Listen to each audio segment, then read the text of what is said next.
On today's show, Michael Dash. Michael is an entrepreneur, best-selling author of Chasing the High. He's a recovering addict. He's a community leader, a speaker, and a philanthropist. Michael says he's been disconnected from his soul's purpose and passion and started attending both business and personal development retreats as a result. What he discovered there is that they've had a tremendous amount of impact, not only on him, but on those he was on retreat with. He started the Live Life Activated retreats in 2019 as a result, and he brings together the world expert facilitators combined with his own enthusiasm and zest for life, which if you don't know him, you soon will, and you'll see what I mean. And he also brings his experience as an entrepreneur alongside a powerful community of attendees. So this is like a full 360 retreat. Michael Dash is the guest. Thank you, Michael Dash, for talking to me. Thank you, Jake, for letting me talk to you. I know you like a good introduction. I hope that was a good enough one for you. You nailed it. You nailed it, my friend. You are 8 a.m. right now, somewhere in the world in Fiji. You've told me you've been up since 2 a.m. What are you doing up since 2 a.m.? We just launched a men's organization called Men of Means, where we practice radical authenticity, radical integrity, radical play, and radical honesty. And we're going to impact 100 million men. And we are an affiliate program, and we're just launching. So we were with our founding members for the last 2.5 to 3 hours. And we are ready to heal, support, and bring brotherhood to 100 million men over the next 9 years. That's right. It's okay. So let me just unpack this. So you mentioned that you're doing this with Soleil, who I met at one of your recent Live Life Activated retreats at Imaloa. And are you doing this with other people as well? Like, tell me a little bit about this founding team. Yeah, we have 11 founding members who've been with us for the last 6 months, where we've been testing and playing with the framework and the teachings that Soleil has cultivated over the last 5 years of his journey, personal development journey, going to Humaniversity, which is Osho's school, doing a variety of things, coaches, retreats, programs, everything. Like myself, he felt disconnected from his soul. He had a major event happen in his life, like most of us do, to allow us to kind of pivot and realize that there's a higher level of consciousness that we yearn for, that everything we're doing in our life isn't about every dollar we make. It's about the impact that we have. And so he had a similar experience as I did. And his mission is to launch this group and impact all these men. My mission is to impact all these men and to impact all these entrepreneurs, men and women. So we have very similar interests, and we support each other in each other's missions. Yeah, and we're going to talk about how that plays into Live Life Activated. I just want to acknowledge you, Dash. You know, a lot of people turn it on when they have to talk on a podcast or a camera or do a retreat. You are one of the most consistent people I think I've ever met in terms of your energy levels. This is who you are. This is how you show up. And it's consistent and it's authentic. I wonder how you've cultivated showing up to life in the way that you have in such a powerful way. How have you actually cultivated that? Now, this is a secret, so I really don't want to, I know nobody's listening, so I don't want to like shit. Like, this is really, really, it's called caffeine. Okay. All right. It's crazy. It's crazy. It'll do crazy shit to you. No, for seriously, you know, for most of my life, I played with two emotions, anger and excitement.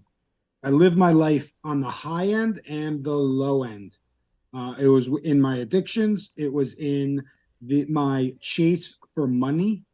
I was a very good salesperson since the age of 8. I got a rush from that. It brought a level of excitement. It also brought a level of anger. Anytime I felt any emotion in between, it would go either up to excitement or down to anger. So when you're talking about sadness, I was never sad. I was always angry. And when you're talking about jealous, I was never jealous. I would get angry. Shy, I wouldn't be shy. I'd be angry at myself for not being able to speak to that beautiful woman across the room or whatever it might be. And when I'm talking about the higher elevated states like joy, I didn't know what joy was. Happiness didn't exist to me. I was just always excited. Even love did not exist for me. It went into excitement. So it was almost like, yes, I cultivated this level of excitement. And it occurred through a variety of life events that weren't the healthiest events. And I also believe, like, if you're going to show up, show up. There's no such word as try. It doesn't exist. A lot of people try to use it. See, I just did, but it doesn't really exist. It's not a reality. You're either doing it or you're not. So if you're doing it, go all out and do it. Otherwise, why be here? I do wonder if those two emotions is so interesting that you relate what you were actually feeling or choosing to feel instead of the jealousy, that it was actually anger, or shy, you would get angry. I wonder if that's a shared common experience among men. It seems like it would be, like from the men that I know, maybe that haven't done a lot of men's work, that's a common experience for men.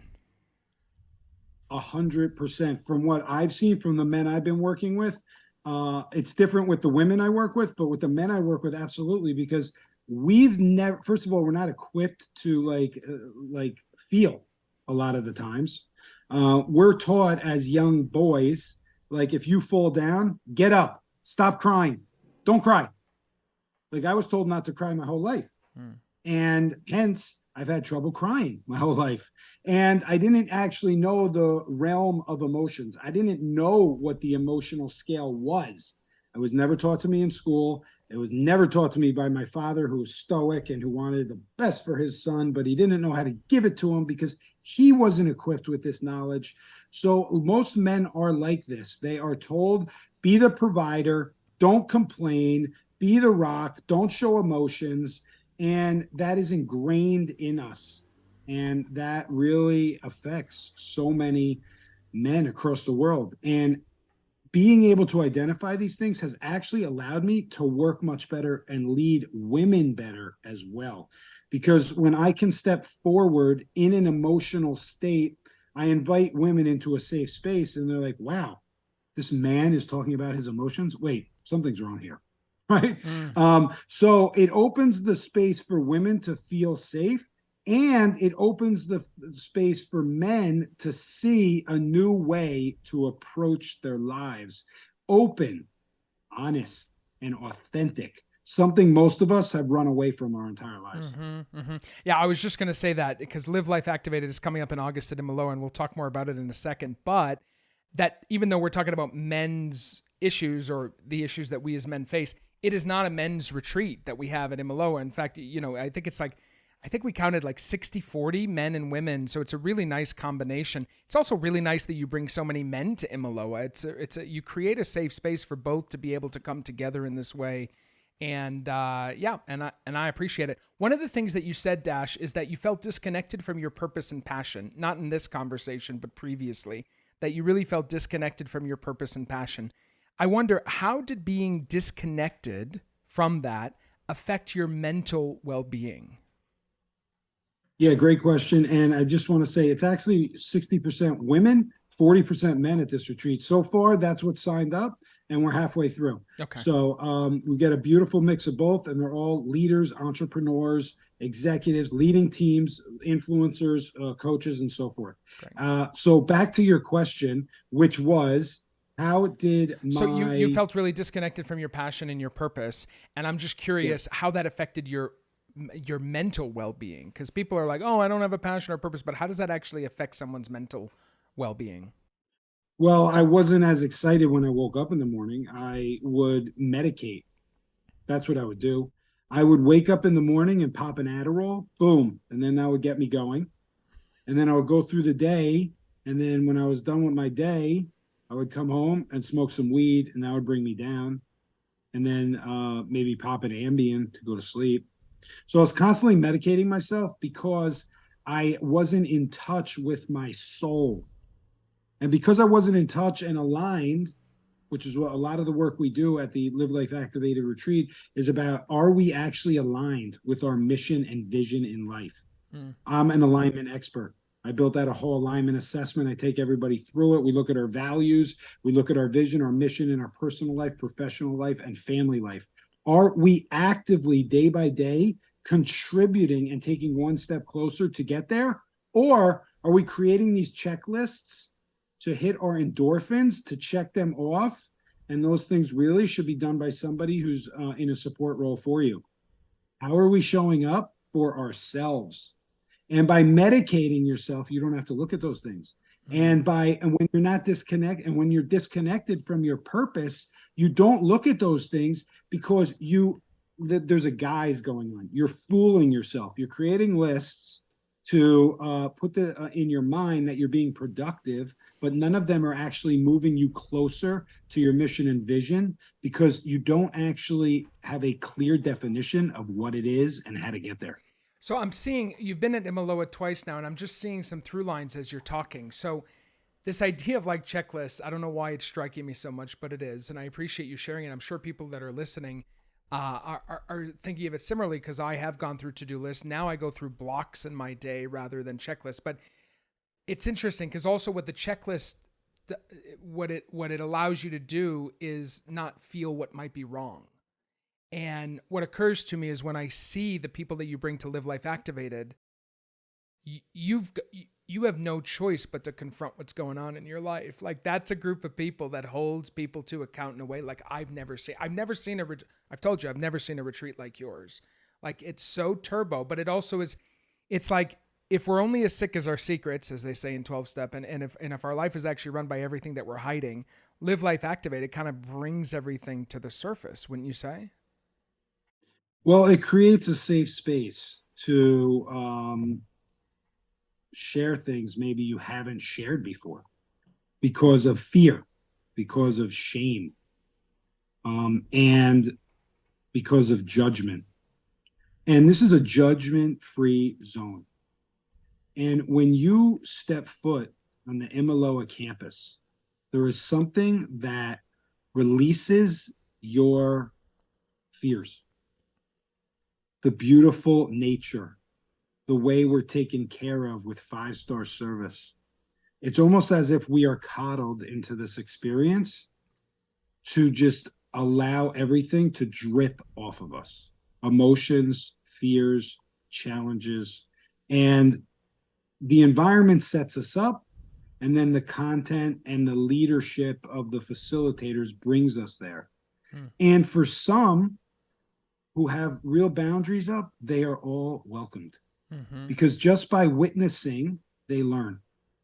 And they should take one step in their journey that allows them a little bit more freedom. So whatever level they're at, whether they're fully expressed and want to reveal everything, whether they've never revealed something but want to take that first step, it's all at their own pace. It's all at their own comfortable level. And we force nothing, and we curate everything specifically designed for basically a snapshot of what life looks like. I specifically don't release the schedules. Drives people and I do nuts. that It drives people nuts too. Some people it drives nuts, and other people realize, hey, I'm going to wake up tomorrow. I don't know what's going to happen. Yeah, I know I'm going to drive to work. I'm going to pick up my kids. I'm going to drop them off. I'm going to meet with this person. I'm going to meet that. They don't know, though, how any of that's going to turn out.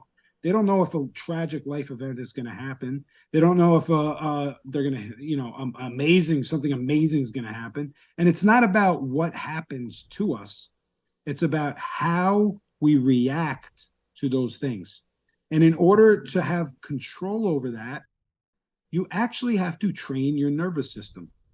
And this is some of the work that people will be exposed to when they come to the Live Life Activated retreat. We will help you train your nervous system so that you can hold the tension in your life. Okay. Wow, that sounded like some tag good. mark or This something. This is good.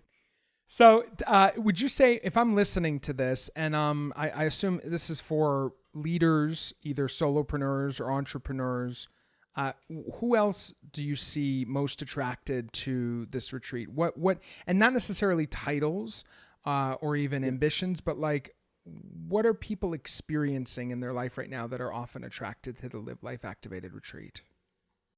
Yeah, if you are consistently serving others and underserving yourself, this is your opportunity. Oh, that's good. To step forward and to invest in yourself. It's really interesting. I had a company for 13 years, staffing and recruiting company, and I had very little challenge in people spending their budgets on staffing and recruiting. And then when I shifted into the personal development world, people tend to find reasons why not to invest in themselves and why instead to go buy that material thing or get that new car, invest in that, let's get the lawn done and put some new bushes in. I mean, that's all great, but they find reasons why not to invest in themselves. And then a lot of people wonder why that feeling of like blah, why they're not having that excitement every day, while they're not like supercharged about getting up in the morning and about going to work or about working on their passion. Like they wonder why that's there. And everybody has their own time, and there is no right and wrong. But this is an opportunity for you to invest in yourself and look as deep or as shallow as you want, but get in the ball game. Take a step forward. Join us. We had two people come last year who I never met from off of, they searched Imaloa, they found the retreat, and they came. John and Whitney Harrison. Since they joined the retreat, there were 31 people at the retreat last year. 10 of those people are like best friends with them. They're from Middle Tennessee. Oh yeah, I remember these people. Yeah. I just left Egypt. I just went to a retreat in Egypt. They were there with other members that they met at the Live Life Activated retreat. And John Harrison stood up and he said, Michael, you changed my life. And I said, no, I didn't change your life. Stop. Like, I cannot accept that. Like, it's make me uncomfortable. He's like, no. And then Whitney was sitting across from him, and Whitney said, no, Michael, you changed his life. And because you changed his life, he's my husband. You changed my life. And I was just like, all right, shut up, Michael, and just accept the compliment and feel it. And I had goosebumps up and down. And I didn't change their lives, but I was the facilitator who did it. I was the person who brought everybody together. They actually changed their life because they committed to themselves to come to a retreat and an experience like this. And they also had a community that you've curated carefully over the last few years that supported them. 100%. And I've done that by going to over 20 retreats myself. That's how I got into this retreat game. The retreats healed me. And so I felt I want to step forward and help retreats heal others, because when we heal others, we heal ourselves. I know that when we met, Michael, several years ago now, you shared that you went through a 6-year lawsuit with your business partner. And in the end, you sold your recruiting company, the one you were just talking about in 2018. But I'm curious, how did 6 years in a lawsuit change you as an entrepreneur? What a blessing you would bring that up, Jake. Thank you so much. It really was an example of me not being aligned with my soul, with my purpose, with the very reason God put me on this earth. Because for most of my life, I believed in God. I always believed in God. Let me restate that. But I don't believe in religion. And I never prayed. And I'm just going to answer it this way because in the past year, I've started praying, and God is meeting me on my path. I've been praying for impact and wealth to come together. I've created a lot of wealth in my life. And through this lawsuit, I didn't lose. I spent, because I made the conscious decision, even though I was disconnected from my purpose. I spent over $1 million over 6 years on this lawsuit. That was $1 million that was in my Chase bank account. Thank you, Chase. And I spent $1 million over a $350,000 case. And at the end of it, I settled for the $350K that I owed my business partner 6 years prior. It just cost me $1 million more. And I look at it as a blessing, because without that, I wouldn't have found this. And yes, would I like that money? That money would be great. I would love to have it in my account, and it will be back there at some point in some time, I believe. And that's why I started praying non-religious prayer. What we like to say is we impregnate the world with our intentions, and we set our intentions through non-religious prayer. And so since I started doing this, I've been praying for impact and wealth to come together. And miracles have happened all around me. See, miracles aren't these huge things where the earth parts and the sea is there and you're walking on water. No. Miracles are the little things that happen in your life that if you are tuned in and connected, you are aware of them. And you see these little things as miracles. Like when your phone pops out of your pocket when you're riding a motorcycle and you realize a mile later it's gone, and you trace back your steps through your motorcycle and you drive and it's laying in the middle of the street untouched with 100 cars that must have passed it and didn't run it over. I assume this happened to you. That's a miracle. That happened to you. That happened. Yeah. And when you notice those things, then you realize that you're connected and there's something else going on. And that's a very small thing. I have amazing things that happen. So when you ask me, how has it made me a better entrepreneur? It's made me a better entrepreneur because I am a much more potent human being. I am potent with my intention because I speak my intention every single day I wake up. I know exactly why I am on this earth, and I continue to follow through with it with vigor. Nothing, no distractions out there, which there are a lot of them, can get me off my path. And even when I question myself, I remember to go back to that intention and be extremely potent with it and stay on the path, and God will meet me. It's such a great conversation. I love the conversation of bringing God into business and entrepreneurship. I love that you've done that. I want to go back just for a second, and then I want to go forward. The 350 in the end, because I think this is important for entrepreneurs to hear. Do you feel in your heart of heart, 6 years before, did you owe him the 350 and your ego was hanging on, or do you feel that you did not owe him the money and you were trying to defend yourself? Well, my business partner was a female at the time, Excuse me. and it was strictly business. And I purchased the business from her, and then I experienced her violating the agreement and starting a competing business and taking employees. But I was an active participant in the legal battle. And I guess at the time, I felt like I was being screwed. I just paid her $1 million, which I only had half of it, so I borrowed half of it. And I owed her 350 more. And then all of a sudden, my employees are being ripped away. And she's finding a way around the clauses to do that legally. Because we had an office in India, so it was in another country. So I felt I was being wrong. But when I look back on it, it doesn't matter. It's irrelevant. I allowed my emotions to dictate my actions. I allowed my emotions to dictate my business actions and to control what I did. And I allowed the people around me who were all supporters, my father, my family, my friends, They enabled. to support me in a way that they only knew how to support, which was like, Michael, don't you dare let her screw you over. She's getting what's coming to her. And so it just fueled my actions because I didn't know any better, and neither did they. They were there to support and help, and I don't have any ill will towards any of that advice.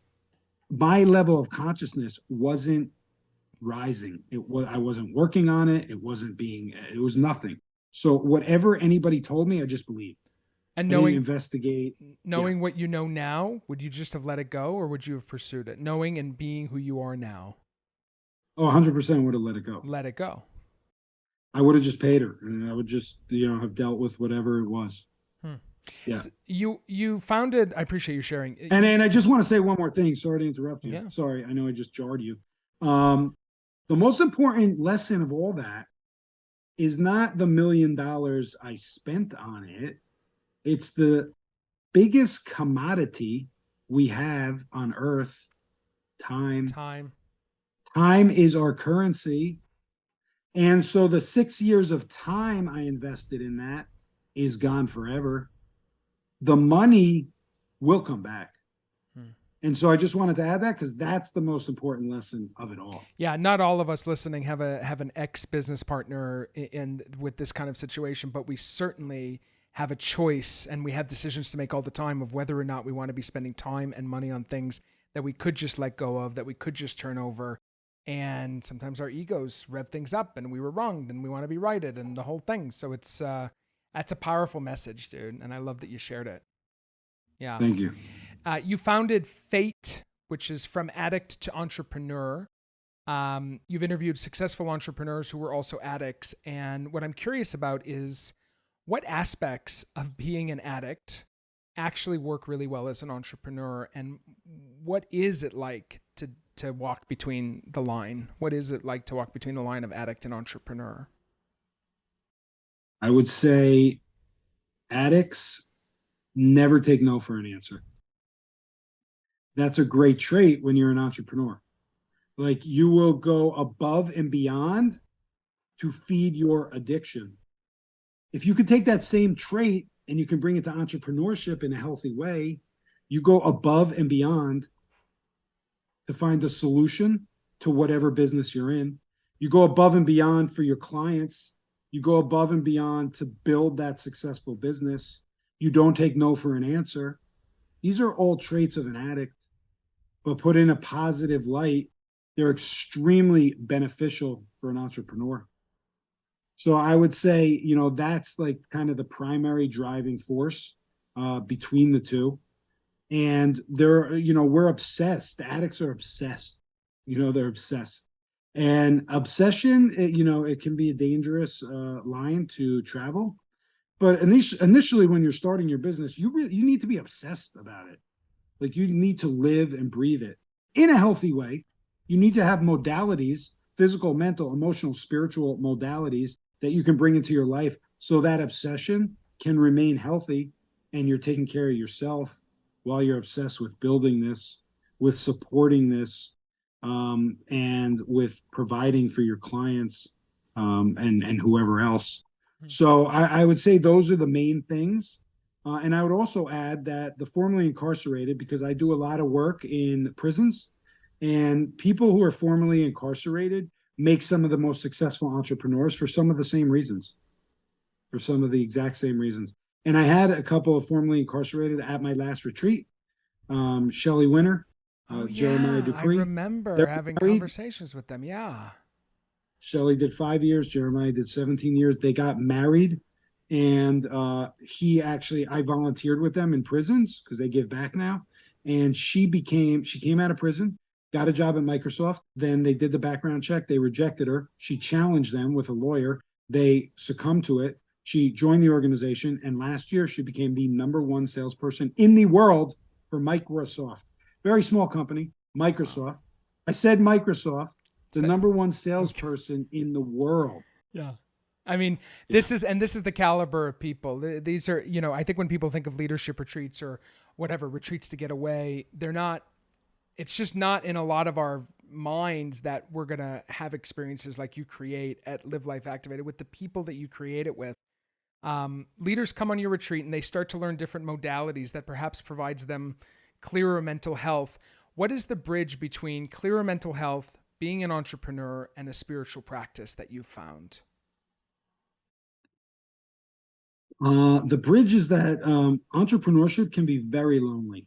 It can be very, very lonely. It can be, we can easily get wrapped up in like working on our business like 24/7 and working and working and working and running us right into burnout. Because all we're focused on is that launch date. All we're focused on is closing that deal, getting that proposal out. Like, we a lot of times don't have the perspective to understand that a lot of these things don't have to be done right this second at the expense of our health. We create this sense of urgency in us where we feel the need to commit to a client. I'll get that over within 24 hours. And the reality is sometimes you have to do that. And a lot of times we put ourselves in that box ourselves. And we could easily say, I'll get that over to you in 72 hours. Okay, no problem.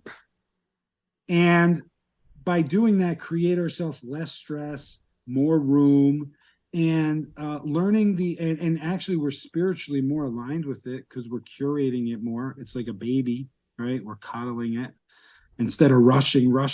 I got to get this proposal out so I can go get another opportunity to get another proposal out so I can just keep replicating this and run myself into the ground.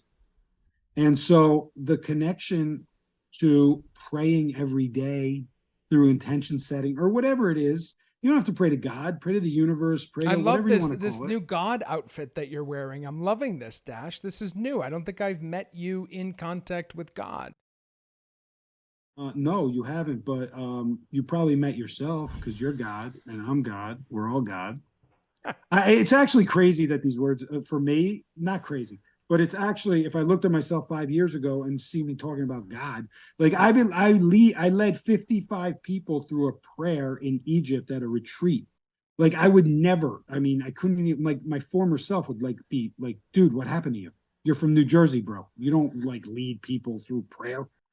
But you know what's liberating about it for me is it's not attached to Jesus, Buddha, Allah, Moses, any of that.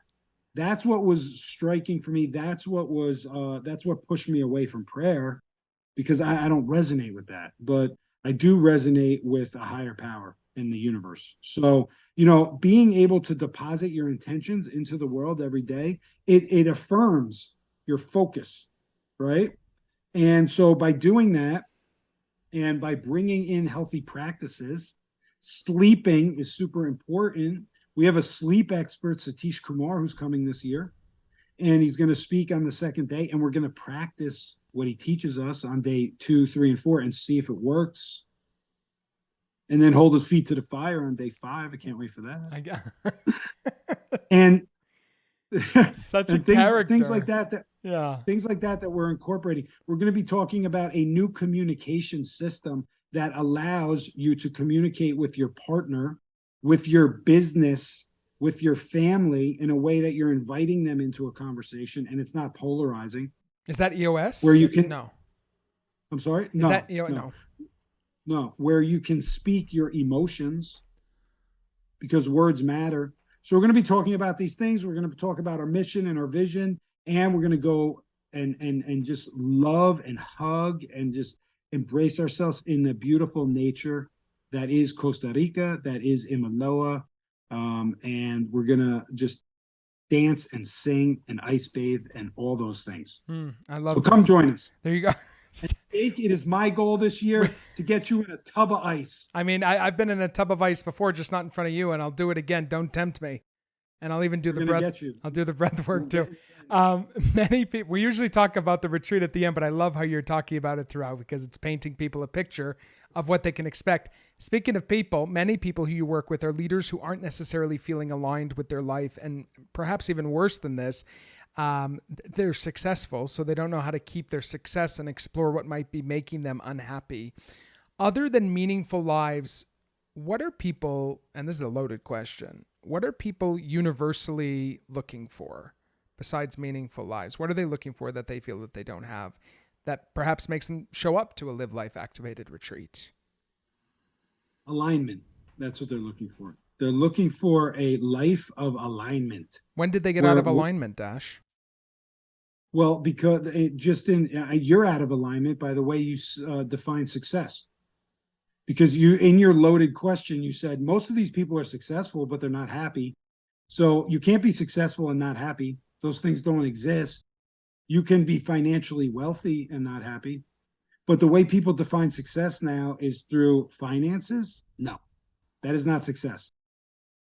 You might be, have a good financial pad that you can sit on. But if you're not aligned, if you're not an alignment is when purpose meets action. When your purpose is followed by action, then you are in alignment. But if you are chasing every dollar and you deem that as success, well, let me tell you, I did that for 20 something years. And I thought I was successful. Why? Because I got the 40 under 40 award. I was in the magazine. I made the Inc. 5000 list 6 times. I put the suit on. I got the plaque. I got the picture. It stroked my ego. I was miserable. I was chugging the vodka sevens, doing the tequila shots, snorting the line of cocaine in the bathroom. I was disconnected from everything. I was getting behind the wheel after too many drinks. I was doing all that.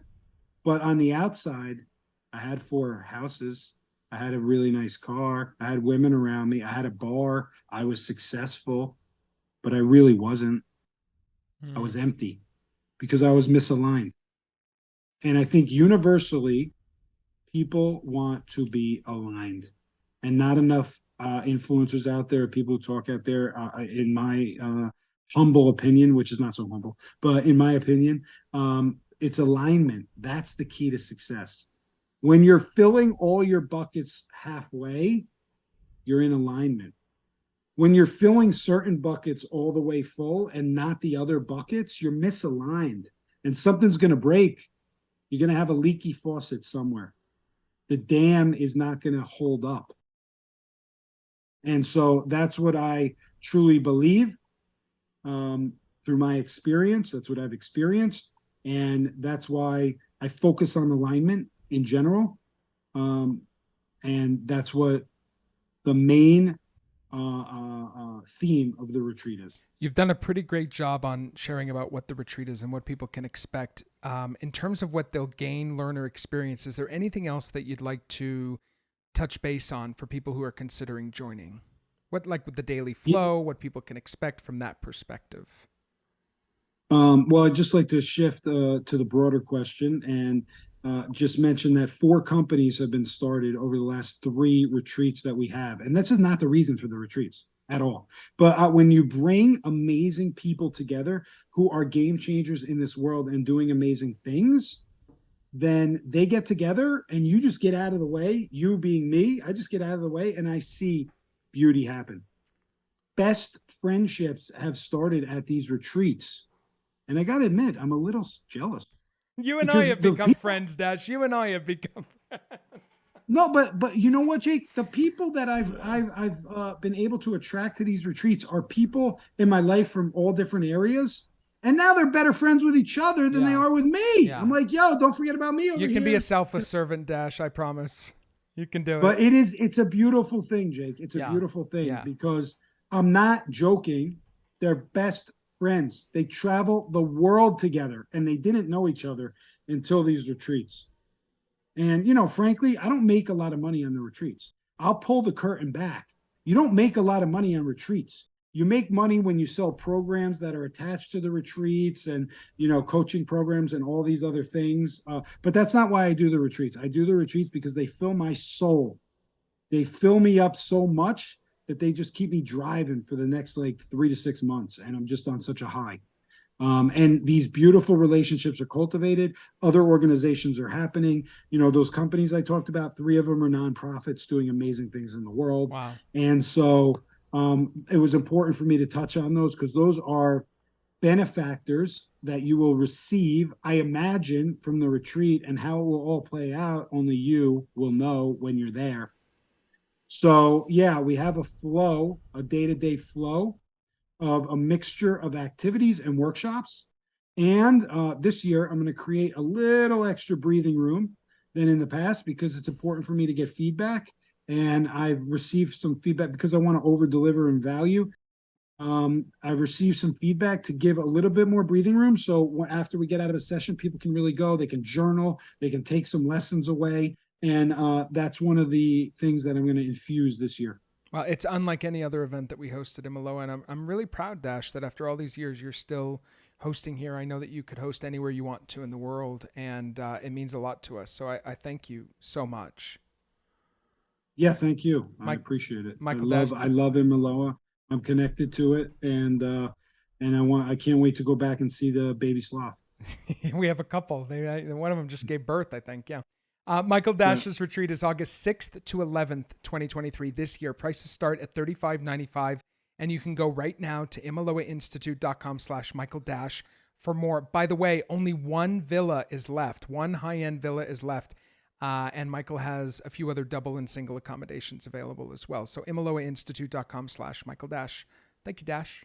Thank you, my man. Talk to you soon. Have a great day. See you later. Bye. Ciao.